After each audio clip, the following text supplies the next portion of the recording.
감사합니다. 저는 큐리스터 7번으로 해주세요. 감사합니다. 오늘 함께 나눌 말씀 보겠습니다. 오늘 말씀은 사사기 6장에 있는 말씀입니다. 사사기 6장 1절부터 해서 14절까지 말씀 보겠습니다.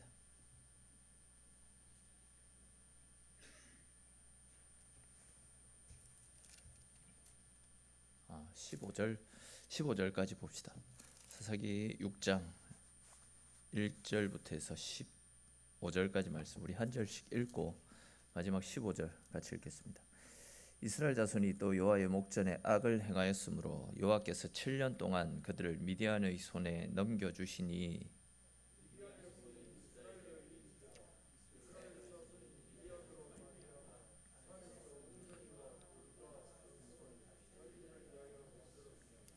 이스라엘이 파종한 때면 미디안과 아말렉과 동방 사람들이 치러 올라와서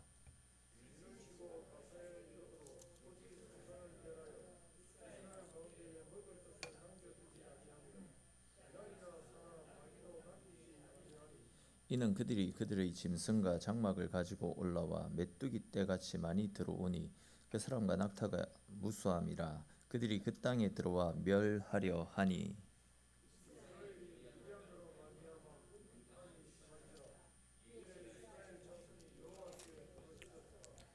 이스라엘 자손이 미디안으로 말미암아 여호와께 부르짖었으므로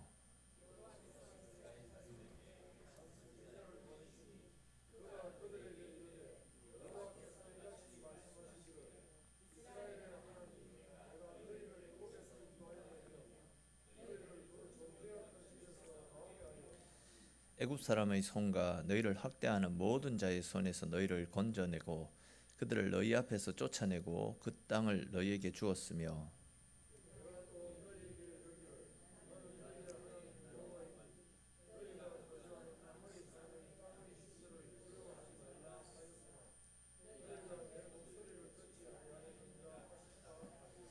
여호와의 사자가 아비에셀 사람 요아스에게 속한 오브라에 이르러 상수리 나무 아래에 앉았느니라.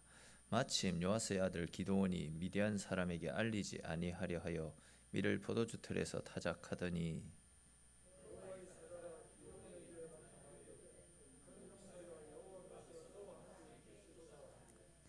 기드온이 그에게 대답하되 오 나의 주여 여호와께서 우리와 함께 계시면 어찌하여 이 모든 일이 우리에게 일어났나이까.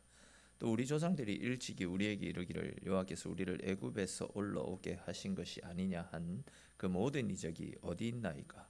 이제 여호와께서 우리를 버리사 미디안의 손에 우리를 넘겨 주셨나이다 하니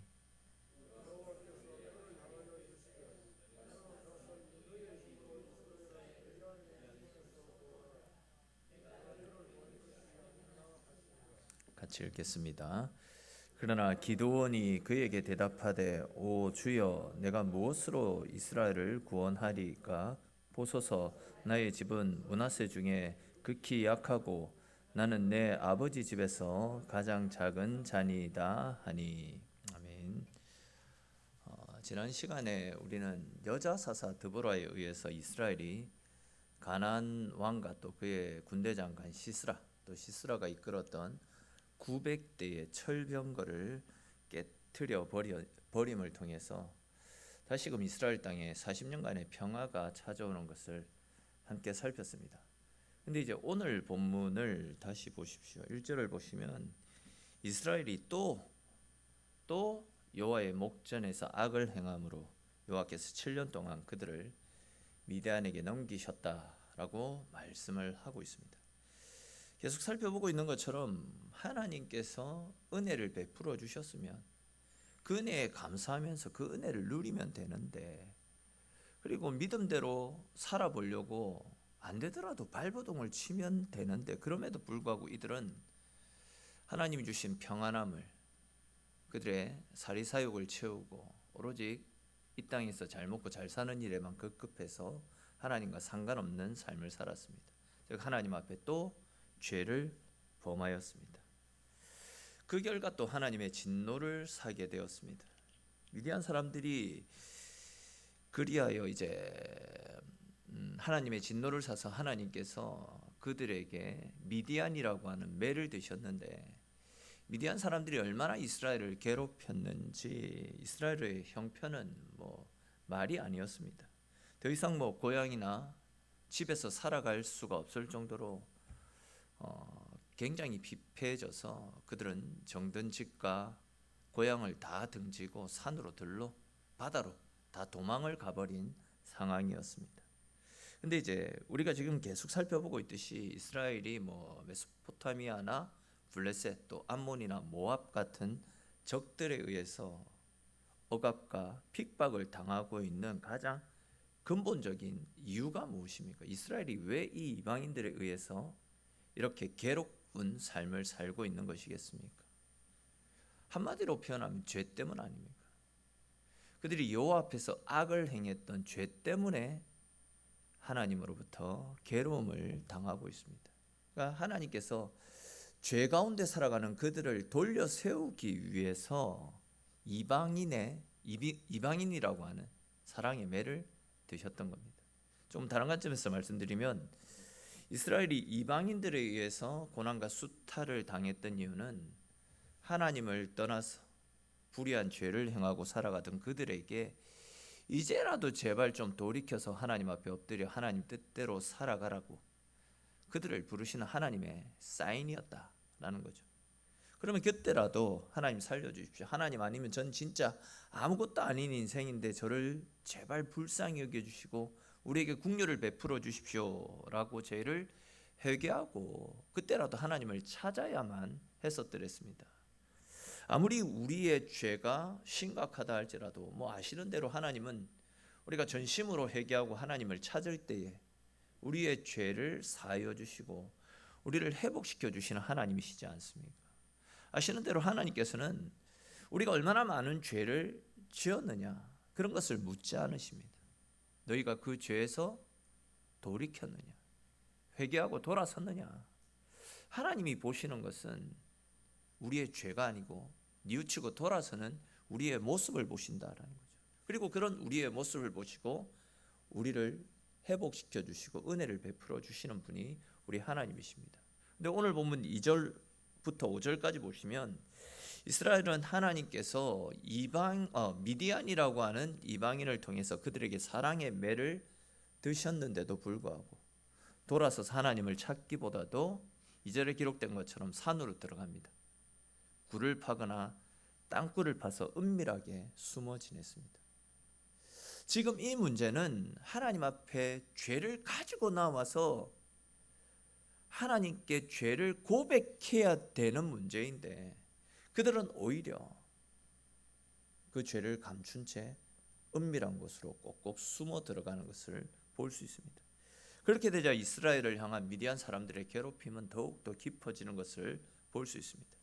이스라엘이 산으로 들러 바다로 숨어 들어가자 미디안 사람들은 아말렉 사람들과 또 요단 동쪽에 살고 있는 아라비아 사람들까지 이끌고 와가지고 이스라엘 백성들을 괴롭히는 것을 볼 수 있습니다.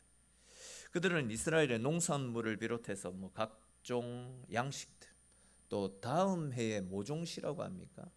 그런 씨까지도 다 빼앗아가고 그들의 집에서 키우는 모든 가축들까지도 다 강탈해 갔습니다. 그러다 보니까 이스라엘 사람들은 미디안 사람들이 또다시 쳐들어와서 우리의 가산을 삼키는 것은 아닐까, 우리가 농사한 것들, 우리가 수확한 것들을 다 빼앗아 가지는 않을까 하는 염려와 걱정 때문에 두 다리 쭉 뻗고 잠을 잘 수도 없는 상황까지 내몰리게 되었습니다. 그들의 삶은 말 그대로 피폐함 그 자체였습니다. 근데 이제 문제는 이렇게 만신창이가 되었는데도 불구하고 그들에게는 도무지 회복될 기미가 보이지 않는다라는 것입니다. 쥐구멍에도 볕들날이 있다라고 이야기하는데 이스라엘에게는 도무지 그런 기미조차 보이지 않을 정도로 너무나도 처절하게 망가져 있던 상황이었습니다. 이에 드디어 이제 그들이 하나님께 부르짖고 하나님을 찾는 것을 볼 수 있습니다. 우리 6절에 기록된 말씀 한번 읽어봅시다. 6절 말씀 같이 읽겠습니다. 이스라엘이 미디안으로 말미암아 궁핍함이 심한지라 이에 이스라엘 자손이 여호와께 부르짖었더라. 아멘. 그러니까 이스라엘은 더 이상 보이지 않는 절망적인 상황에 내몰리자 뒤늦게나마 하나님의 도우심을 구하고 하나님께 부르짖었습니다. 근데 이제 이어지는 7절과 8절에 보시면 하나님께서 그들의 부르짖음을 들으시고는 그들을 위해서 한 선지자를 보내시는 것을 볼 수 있습니다. 그리고는 이제 그 선지자를 통해서 이스라엘에게 말씀을 주셨는데 그 말씀이 8절부터 10절까지 기록되어져 있습니다. 그 내용을 그냥 풀어서 간단하게 말씀을 드리면 애굽에서 종살이했던 이스라엘 백성들을 하나님의 강권적인 역사로 구출해 내시지 않았습니까? 그리고는 그들에게 젖과 꿀이 흐르는 가나안 땅을 선물로 주시면서 너희는 그곳에 들어가서 가나안 사람들과 또 그들이 섬기는 신들을 두려워하지 말고 그들을 다 쫓아내고 그들의 신들을 다 깨어 부수라라고 하나님 신신당부를 하셨음에도 불구하고 이스라엘은 순종하지 않았죠. 오히려 가나안 사람들과 함께 동거하면서 가나안 사람들이 섬겼던 그 신들을 따라 섬겼습니다. 근데 하나님의 말씀은 결국 그것이 너희들의 올무가 되어서 지금 이스라엘이 이런 큰 고통과 절망 가운데 빠지게 된 것이다 라면서 지금 이스라엘이 당하고 있는 고통의 원인에 대해서 그들이 지금 아픔을 겪고 있는 그 근본적인 원인에 대해서 말씀을 하고 있습니다. 근데 우리가 이 부분에 대해서 한번 생각을 해볼 필요가 있겠다 싶습니다. 앞에서도 말씀드렸듯이 이스라엘 사람들은 지금 미디안의 압제가 너무 심해가지고 고향을 집을 다 버려둔 채 숨어 들어가 있는 상황 아닙니까? 처음 피난을 떠날 때는 그래도 먹을 것을 챙겨서 도망을 갔었는데 이 난리가 언젠가는 그치겠지 하는 기대를 가지고 도망을 갔었는데 시간이 지나도 미디안의 압제 공격은 그치지 않는 겁니다. 그렇게 되면 어떤 문제가 생깁니까? 가지고 갔던 곡식이 동나게 되겠죠. 먹을 양식이 다 떨어진 상황입니다. 마실 물도 없습니다. 이런 그들에게 필요한 것은 먹고 마실 수 있는 양식 아니었겠습니까? 그것이 아니면 그들을 구원해 줄 수 있는 구원의 손길을 필요로 했을 것입니다. 근데 보시면 하나님께서는 이스라엘이 고난 가운데 죽어가고 있는데도 불구하고 먹을 것을 준다거나 그들을 구원해 줄 수 있는 구원자를 보내어 주시지 않았습니다. 보시면 하나님은 다른 그 어떤 것보다도 이스라엘이 가진 죄, 그들이 왜 지금 이런 고난을 당하고 있는지 근본적인 원인을 깨닫게 하시는 것을 볼 수 있습니다. 생각을 해보십시다. 지금 이스라엘 백성들이 이렇게 고통당하고 있는 근본적인 원인이 무엇이라고 했습니까? 그렇죠. 1절에 말씀하고 있던 것처럼 그들이 악을 행했기 때문에, 즉 죄를 지었기 때문에 그 죄값으로 지금 이런 고난 가운데 빠진 것 아닙니까? 그러니까 이제 죄의 값으로 그들에게 고통이 찾아왔죠. 또 그것을 피해서 피난을 온 상황입니다. 그 결과 먹을 것이 다 떨어지고 내일에 대한 소망이라고는 단 어디에도 찾아볼 수 없는 상황이었습니다. 이런 상황에서 그들에게 빵을 준다거나 물을 주는 것, 가장 시급한 문제처럼 보일 수 있지만 하나님의 관점에서는 빵이나 먹을 것, 물을 주는 것이 그들에게 가장 필요한 것이 아니었습니다. 또한 강한 군사를 보내어서 미디안을 제거해 주는 일도 아니었습니다. 지금 이스라엘에게 가장 필요한 것은 왜 우리가 이런 고통을 당하고 있는 것인지 가장 근본적인 원인을 깨닫고 그 문제를 해결하는 것. 하나님 보실 때는 그것이 가장 시급한 문제였습니다. 고통의 문제도 정확하게 그 원인도 깨닫지 못하고 일시적으로 도움만 주는 것은 병만 더 키울 뿐 아닙니까? 몸속에 큰 균이 암세포가 살아나고 있는데 계속 커져가고 있는데 원인을 찾지 못하고 그냥 진통제로 때우는 것. 당장은 그 문제를 해결할 수 있겠지만 고통을 사라지게 할 수 있겠지만 그 영혼은 점점 죽어가고 그 영혼은 점점 병들어가는 것 아니겠습니까? 바로 그런 이유로 하나님은 먹을 것과 마실 것이 없는 고통 때문에 부르짖고 있는 이 이스라엘 백성들에게 먹을 것과 마실 것을 주시지 않고 한 이름 없는 선지자들을 그들 가운데 보내셔서 지금 이스라엘의 죄를 지적하고 계시는 겁니다. 다시 말해서 지금 당장 배부르고 또 몸이 유쾌해지고 이런 것이 중요한 것이 아니라, 그러니까 당장 배고프고 몸이 아프고 외롭고 하는 그런 문제를 해결하는 것보다도 왜 우리가 배고파야 하는지, 왜 우리가 이렇게 비난의 삶을 살아야 되는지, 왜 우리가 이런 고통을 당하고 있는지 그 근본적인 원인을 진단해 내어야 되었다라는 겁니다. 이 문제는 뭐 지금 우리들에게도 동일하게 적용할 수 있는 문제가 아닐까 싶습니다. 사실 우리도 고통이 찾아오고 어떤 문제가 도사리고 있으면 하나님 앞에 기도드리지 않습니까? 하나님, 제가 이런 문제 때문에 지금 너무 고통스럽습니다. 이 문제를 해결해 주십시오. 왜 저에게 이런 시련과 아픔을 주셨습니까? 라면서 하나님께 엎드리고 하나님을 찾는 일들이 너무 많이 있지 않습니까? 뭐 재정적인 문제, 육체의 고통, 이런저런 관계의 문제, 그런 문제를 해결해 달라고 하나님 앞에 기도드릴 때가 많이 있습니다.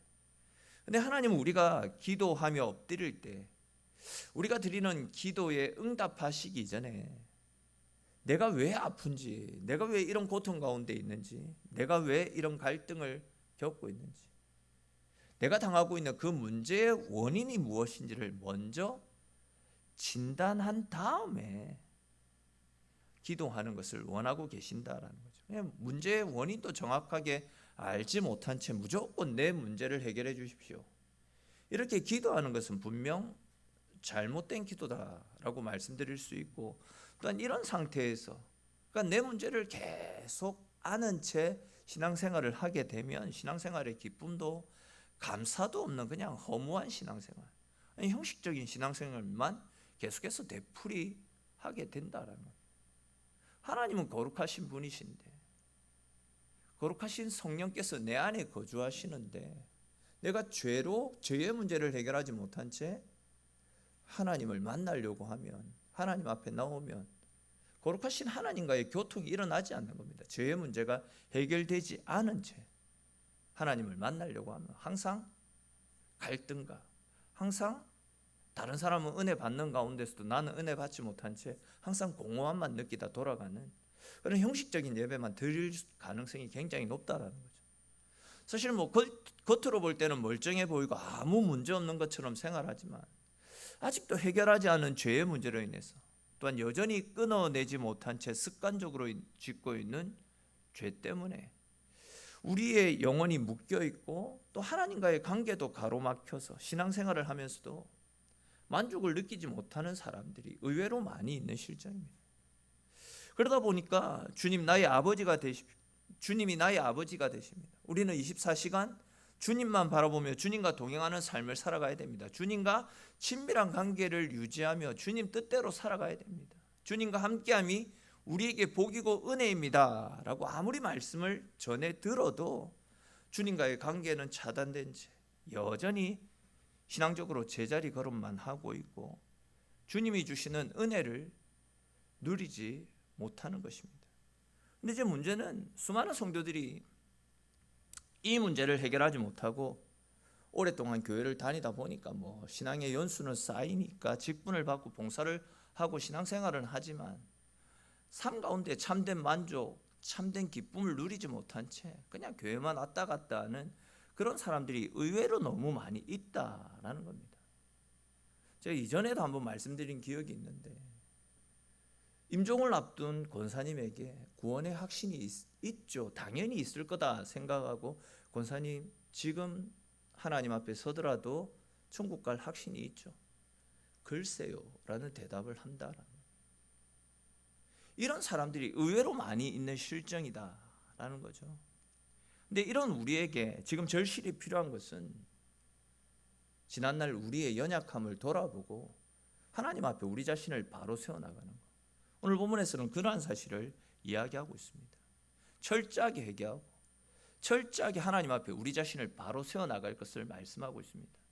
최근에도 말씀드렸듯이 계시록 2장 5절에 기록된 말씀처럼 우리가 어디에서 넘어섰고 또 어디에서 계속 우리의 신앙이 머물러 있는지, 무엇 때문에 나의 신앙이 자라고 있지 않는지를 철저하게 점검하면서 하나님 앞으로 점점 가까이 나아가기 위한 노력들을 기울이며 살아가야 됩니다. 세상의 헛된 우상들, 하나님이 아닌 것들로 채우고 있는 내 삶의 거짓된 것들을 다 깨어부수고 다시금 이전에 뜨거웠던 신앙을 회복하기 위해서 하나님 앞으로 가까이 나아가는 노력들을 기울이며 살아갈 수 있어야 됩니다. 우리가 그렇게 전심으로 회개하고 돌이켜서 이전처럼 열심을 다해서 주님을 따를 때에 주님께서는 가장 큰 은혜와 가장 큰 복들로 우리의 삶을 채워주시고 이전에 뜨거웠던 은혜들을 다시금 회복시켜 주실 것입니다. 비록 내가 재물도 없고 또 내가 내세울 것이 없더라도 우리가 주님 앞에 돌아서서 주님 앞에 바로 서게 될 때에 우리 가운데 막혀있는 모든 담들은 허물어지고 또한 나의 기도에 응답하시며 나와 동행하시고 나에게 복 주시는 하나님의 새로운 은혜들을 누릴 수 있게 될 것입니다. 저와 여러분들 모두가 전심으로 돌아서서 회개해서 하나님과 막혀있는 모든 담들이 다 허물어지고 하나님과 함께함의 은혜 가운데 거하며 언제나 하나님 주시는 평안 속에 거하는 저와 여러분들의 인생이 될 수 있기를 주님의 이름으로 축원합니다. 근데 이제 이렇게 전심으로 회개하고 뉘우치고 돌아설 때에 하나님께서 그 어려움과 또 그 위기에서 피할 길을 내시고 우리 가운데 도움의 손길을 베풀어 주시는데 오늘 본문에도 다시 보십시오. 하나님께서 고통 가운데 있는 이스라엘을 구원하시기 위해서 그들의 죄를 지적하시고 그 근본적인 고통과 아픔의 원인을 깨닫게 하신 다음에 그제서야 이제 한 구원자를 그들에게 보내주시는 것을 볼 수 있습니다. 그 사사의 이름은 기드온입니다. 기드온. 근데 우리는 오늘 말씀에서도 역시나 하나님께서 왜 이런 사람을 우리의 구원자로 세우셨을까? 이런 의문이 드는 것이 사실입니다. 오늘 보면 11절 끝부분을 보십시오. 이거 얼마 전에도 말씀드렸던 내용인데 그대로 말씀을 드립니다. 기드온이 미디안 사람에게 알리지 아니하려 하여 밀을 포도주 틀에서 타작하였다. 이런 표현이 나타나죠. 무슨 이야기입니까? 미디안 사람들이 쳐들어와서 추수한 곡식을 다 빼앗아갈까 봐 그것이 무서워서 사람들의 눈에 띄지 않도록 산으로 들어간 것도 우스운 일인데 그 산에서도 혹시나 미디안 사람들이 쳐들어올까 봐 그것이 무서워서 포도주를 담그는 그 포도주 틀 속에 자기 몸을 숨기고 그 안에서 그 미리삭을 까부수면서 타작을 했다. 그 상황을 지금 이야기합니다. 그 정도로 이 기드온이라는 사람이 겁장이었다라는 겁니다. 아무것도 할 수 없었던 겁장이, 농부보다도 더 심한 평범한 농부보다도 더 심한 겁장이가 이 기드온이었다라는 겁니다. 그것뿐만이 아닙니다. 하나님의 사자가 그에게 찾아와서 내가 너를 통해서 미디안으로부터 고통받는 이스라엘을 구원해 내시겠다. 이런 말씀을 기드온에게 전달하자 기드온이 뭐라고 합니까? 15절 마지막에 보십시오. 나는 내 아버지의 집에서도 가장 작고 약한 자라고 그런 내가 뭘 하겠습니까? 라고 이야기합니다. 즉 나는 진짜 별 볼 일 없고 시시하고 겁이 많은 사람입니다. 이런 내가 무슨 하나님의 일을 하겠습니까? 아이고 하나님 말도 안 됩니다. 지금 그런 반응을 보이고 있는 겁니다. 다시 말해서 하나님이 세우신 이 기드온이라고 하는 사사는 미디안 사람들이 무서워서 발도 제대로 펴지 못하는 그 포도주 틀 속에서 꼭꼭 자기 몸을 숨긴 채 곡식을 타작하고 자기 스스로도 아이고 나는 시시한 사람입니다. 나는 겁장입니다. 나는 아무것도 할 수 없습니다. 라고 말할 정도로 진짜 별 볼 일 없는 사람인데 이런 사람이 무슨 수로 이스라엘을 구원해낼 수 있겠느냐라는 겁니다. 하나님 참 이상한 사람들을 세우신다라는 생각이 듭니다. 근데 어떻습니까?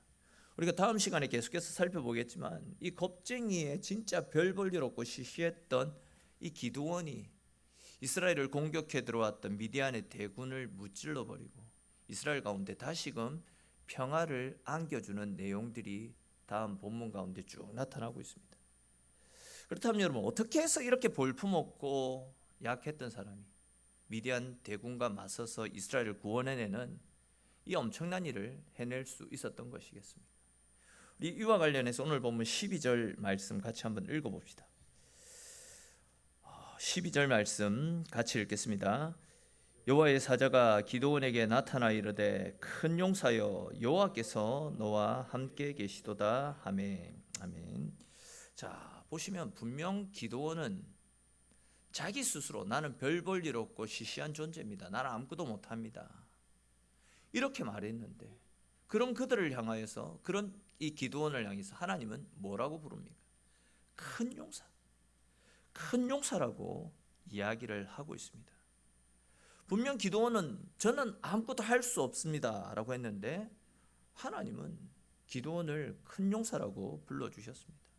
다시 말해서 기드온은 지금껏 자기 스스로를 나는 약한 자입니다, 나는 겁장입니다, 나는 아무것도 할 수 없습니다 라고 생각하며 평생을 살아왔는데 하나님은 기드온에게 너는 작은 자 겁장이가 아니다, 너는 큰 용사다, 네가 나의 일을 할 것이다 라고 말씀하는 것을 볼 수 있습니다. 솔직히 여러분, 미디안 사람들에게 들킬까 봐 무서워서 숨어 들어갔던 사람을 가리켜서 큰 용사라고 부르시고 네가 나의 큰 일을 할 것이다, 이러한 하나님의 말씀이, 하나님이 하시는 일이 이해가 되어집니까? 상식적인 선에서는 이게 받아들여지지 않는 것이 사실입니다. 진짜 이건 뭐 누가 들어도 콧방귀 끼고 비웃을 일인데, 근데 중요한 것은 하나님께서 기드온을 통해서 그 일을 해 나가시겠다라고 말씀을 하고 있습니다. 그렇다면 여러분, 이렇게 자기 스스로도 약한 자고 겁장이라고 주저앉아 있던 이 기드온이 어떻게 이스라엘을 구원해내는 크고 위대한 군사로 쓰임받을 수 있었던 것이겠습니까? 우리는 그 비결을 오늘 본문 12절 또 읽지는 않았지만 16절 말씀에서 함께 발견할 수 있습니다. 12절과 16절 말씀, 얼마 전에도 제가 말씀드린 기억이 있는데 이 말씀에 보시면 반복되는 표현이 나타나고 있습니다.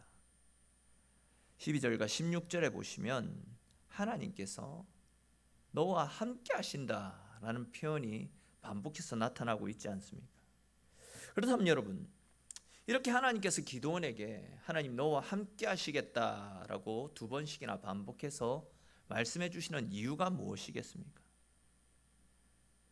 이렇게 세상적으로 볼 때 아무것도 갖춘 것 없고 시시하고 볼품없고 겁장이의 비겁장이인 인생이라 할지라도 하나님께서 함께 하시는 인생은 하나님의 능력을 힘입어서 큰 용사로 쓰임 받을 수 있다라는 사실을 우리에게 가르쳐 주시기 위해서 아니겠습니까?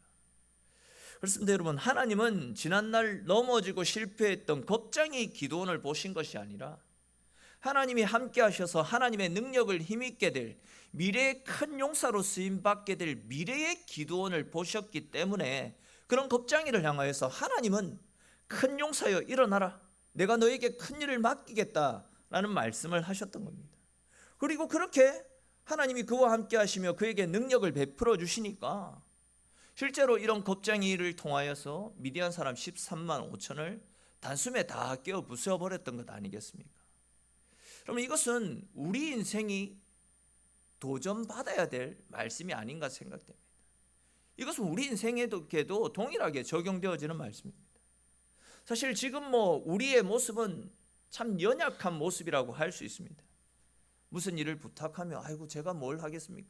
대부분이 그런 반응을 보일 정도로 우리는 참 연약한 사람입니다. 하나님을 일을 하기에도 스스로가 알고 있듯이 참 부족한 부분들이 너무 많이 있습니다. 솔직히 말하면 평범하다 못해 죄로 얼룩지고 연약한 모습이 우리들의 모습이라 할 수 있습니다. 그러나 이런 우리들의 삶 속에 하나님이 찾아오셔서 함께 하시고 하나님께서 허락하여 주시는 하나님의 영, 즉 성령으로 충만한 은혜를 받게 된다면 우리들 역시도 기드온과 같이 큰 용사가 되어서 하나님의 나라와 주의 교회를 위해서 크게 쓰임받게 될 줄로 믿으시기를 축원합니다. 다시 말해서 우리가 아무리 연약한 사람이라 할지라도 하나님이 우리를 붙잡아 주시고 우리와 동행해 주시고 우리가 그 은혜로 말미암아 성령으로 충만해지게 될 때에 우리 모두는 큰 용사가 되게 되는 겁니다. 큰 용사로 쓰임받을 수 있게 될 것입니다. 우리에게 힘이 있거나 우리에게 지혜가 있어서 아니면 내가 뭔가 내세울 것이 있기 때문에 큰 용사가 되는 것이 아닙니다. 하나님이 우리 가운데 찾아오시게만 하면, 내가 하나님의 능력을 힘입기만 하면 우리 모두는 우리의 약한 모습과 상관없이 하나님이 쓰시는 귀한 용사, 큰 용사로서 하나님의 일을 감당해 나갈 수 있는 하나님의 귀한 그릇이 될 수 있게 된다라는 겁니다. 그런 측면에서 우리는 수시로 하나님 나에게 성령의 충만한 은혜를 베풀어 달라고, 하나님 우리와 함께 하시며 나와 동행해 달라고 수시로 하나님 앞에 기도하며 하나님을 찾을 수 있어야 됩니다. 여러분, 우리는 더 이상 눈에 보이는 어떤 육신적인 것들에 매여서 거기에 우리의 인생을 걸어서는 안 됩니다. 세상적인 것들로 우리의 삶을 채우게 되면 우리 인생은 아무것도 아니게 됩니다. 그러나 우리가 하나님의 자녀답게 눈에 보이지 않는 영적인 세상을 바라보며, 즉 우리에게 성령의 충만한 은혜가 임하여서 오직 하나님께 이끌려 하나님 주시는 능력의 삶을 살 수 있도록 지속적으로 하나님께 엎드려 기도하며 주님을 찾는 삶을 살아가야 될 줄로 믿으시기를 바랍니다. 80세의 노인도, 또 오른손을 쓸 수 없어서 왼손밖에 쓸 수 없었던 그 장애인도, 평범한 농부도, 평범한 가정주부도, 또 이렇게 겁쟁이에 시시했던 비겁쟁이 이 기도원도 하나님의 능력을 입고 또 성령으로 충만해지니까 엄청난 능력으로 상상할 수도 없는 위대한 일들을 감당해내지 않았습니까? 그렇습니다. 여러분, 이렇게 세상적으로 아무 볼품 없고 내세울 것 없는 사람도, 아니 세상 사람들에게 비난받고 손가락질받고 멸시받는 사람이라 할지라도 그 사람 가운데 하나님께서 찾아오셔서 하나님이 능력 베풀어 주시고 성령의 충만한 은혜를 베풀어 주시면 이렇게 위대한 믿음의 사람으로 변화되어지게 되는 것입니다. 그러므로 여러분, 지금까지 우리가 계속해서 넘어지는 약한 신앙, 또 능력 없는 삶을 살아왔다라고 한다면 이제는 성령으로 충만함을 힘입을 수 있도록, 하나님 나와 동행해 주심으로 하나님께 이끌리는 삶을 살 수 있도록 우리가 계속해서 하나님 앞에 엎드려 기도하며 내 힘과 내 노력이 아니라 성령께서 주시는 힘으로 살아갈 수 있어야 될 것입니다. 우리가 그렇게 하나님 은혜 가운데 살아갈 때에, 주님께 이끌리는 삶을 살게 될 때에 우리도 지금껏 우리가 알지 못했던 우리 속에 있는 크고 놀라운 하나님의 은혜 가운데 하나님의 거룩한 일들을 감당해 나갈 수 있게 되는 겁니다. 계속 말씀드렸듯이 신앙생활은 성경을 많이 알고 있다고, 목사라고 해서 직분자라고 해서 잘하는 것이 아닙니다. 성령으로 충만해서 성령께 이끌려서 신앙생활하는 사람, 그런 사람이 감동이 있고 그런 사람이 능력이 있고 그런 사람이 힘이 있는 것 아닙니까? 제가 계속 어떤 특정인을 지적하는 것 같아서 죄송한 이야기인데, 여러분 사실 우리 지금 새가족 전에 간증하신 우리 구철준 성도님, 간증을 통해서 은혜 많이 받았잖아요. 제가 전하는 말씀보다도 어쩌면 삶을 통해서 느끼는 하나님의 은혜에 더 큰 도전을 받는 것이 우리의 모습입니다. 우리가 깨어서 믿음으로 살고 하나님과 동행하는 우리의 모습이 힘이 있고 능력이 있고 다른 사람들에게 도전을 가져다 주는 것입니다. 하나님께서는요, 똑똑한 사람보다도 부끄러움, 자존심 이런 거 다 내려놓고 그분 앞에 나와서 하나님의 은혜를 움켜쥐려고 몸부림치고 하나님 말씀대로 살려고 몸부림치는 사람, 성령의 능력을 힘입기 위해서 자신을 비우고 하나님의 은혜를 갈망하는 사람, 하나님은 그런 사람을 귀하게 보시고 그런 사람들에게 찾아가셔서 그런 사람에게 힘주시고 능력 주셔서 그런 사람을 통해서 하나님의 위대한 일들을 계속해서 진행해 나가시는 분, 그분이 우리 하나님 아니십니까? 지난 주간에도 말씀을 드렸던 것처럼 신앙생활은 죄송한 표현이지만 무식하게 해야 됩니다. 앞뒤 따져가면서 계산기 두들겨가면서 이게 과연 될까? 우리의 생각들이 개입되면 신앙생활은 절대 온전하게 이루어질 수 없습니다. 오직 하나님의 말씀 그대로를 믿고 말씀대로 따를 때에 성경에 나타나고 있는 우리를 향하신 하나님의 은혜를 직접 내 삶 가운데서도 동일하게 누릴 수 있게 되는 것입니다. 사실 여러분, 우리가 성령의 충만한 은혜를 누리지 못하고 그 은혜 가운데 거하지 못하는 것은 하나님이 은혜를 주시지 않는 것이 아니라 우리가 그 은혜를 사모하며 하나님 앞에 엎드리지 않기 때문입니다. 제가 오늘 어떤 분에게 농담 삼아 참 한결같다라는 이야기를 했습니다. 참 한결같다라는 생각이 듭니다. 제가 그렇게 이번 주에 새벽기도 좀 나오라고, 기도의 자리로 나오라고 그래 말씀을 드렸는데 여전합니다. 한결같습니다. 한결같은 게 좋은 건지 이 상황에서 좋지 않은 건지는 잘 모르겠지만, 은혜를 사모한다면, 하나님이 허락하여 주실 은혜를 꿈꾼다면 하나님 앞에 엎드려 기도하며 하나님의 도우심을 구해야 되는 것이 우리의 본분인데, 은혜는 사모하면서도 한결같은 모습으로 은혜의 자리에 나오지는 않습니다. 뭔가 맞지 않는 이야기 아니겠습니까? 그러니까 우리가 구하지 않기 때문에 하나님이 약속하신 하나님의 은혜가 우리 가운데 임하지 않는 겁니다. 마음의 중심으로 하나님을 찾아야 됩니다. 하나님은 지금도 그런 사람을 찾고 계십니다. 하나님은 그런 사람을 통해서 당신의 구원 계획들을, 구원의 역사들을 지금도 쉬지 않고 계속해서 이루어가고 계십니다. 사랑하는 성도 여러분, 지금 이 시대에도 하나님은 성령을 통하여 쉬지 않고 일하고 계심을 믿으시기를 바랍니다. 지금 이 시대에도 하나님은 당신의 일을 감당해 나갈 성령의 사람을 찾고 계십니다. 저와 여러분들 모두가 하나님이 찾으시는, 하나님이 귀하게 쓰시는 믿음의 사람, 성령의 사람 될 수 있기를 축원합니다. 우리 교회 가운데 성령의 역사가 다시금 불일 듯이 일어날 수 있게 되기를 간절히 기도함으로 그런 은혜를 받아 누리는 저와 여러분들의 삶이 될 수 있기를 축원합니다. 우리가 진짜 간절히 주님을 찾음을 통해서 지금도 살아 역사하시고 우리 가운데 은혜 베푸시기를 원하시는 하나님의 그 은혜들을 진짜 우리 모두가 다 받아 누렸으면 좋겠다라는 생각이 듭니다. 우리 교회가 하나님이 주인이 되시고 날마다 성령의 역사 가운데 라마나요새 임하였던 그런 성령의 역사가 다시금 일어나는 그런 교회가 되었으면 좋겠습니다. 우리 그 일들을 사모하며 하나님 앞에 엎드려야 됩니다. 하나님을 찾아야 됩니다. 우리 지금까지 살펴봤던 모든 사사들이 볼품없는 인생들이었잖아요. 내세울 것 없는 사람들이었잖아요.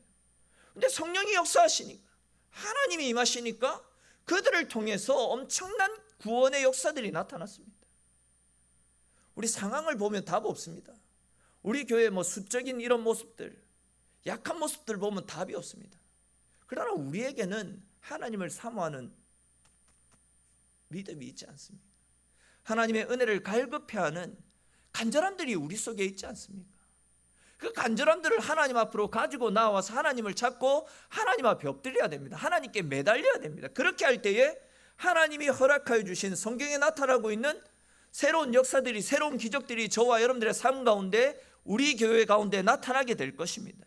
그런 은혜를 누리게 될 때에 300명의 기도의 용사들, 100명의 찬양대, 또 하나님이 채워주시는 은혜들로 풍성한 우리 교회가 되어지게 될 것입니다. 우리는 이 일들을 위해서 날마다 기도하며 하나님께 엎드려야 됩니다. 아시듯이 하나님의 백성들은 편하게 살려고 하면 죄의 노예가 됩니다. 결국은 넘어지고 마는 연약한 신앙인이 될 수밖에 없습니다.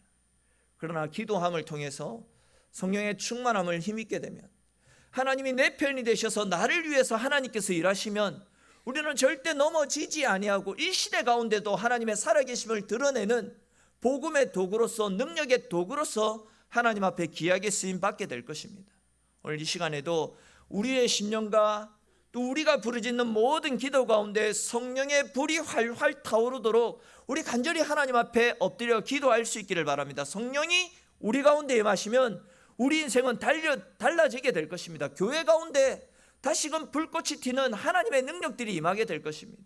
우리 이런 은혜들을 간절히 사모함으로 오늘 밤뿐만이 아니라 매일매일 하나님 앞에 간절히 부르짖고 간절히 하나님을 찾고 하나님과 동행하심을 통하여 하나님이 우리에게 허락하여 주시는 은혜와 사랑을 받아 누리고 그 은혜와 사랑을 가지고 더욱더 하나님께로 가까이 나아가 언제나 하나님과 동행하며 하나님이 허락하여 주시는 성령의 충만함을 힘입고 그 은혜로 말미암아 살아가는 저와 여러분들의 인생이 될 수 있기를 주님의 이름으로 축원합니다.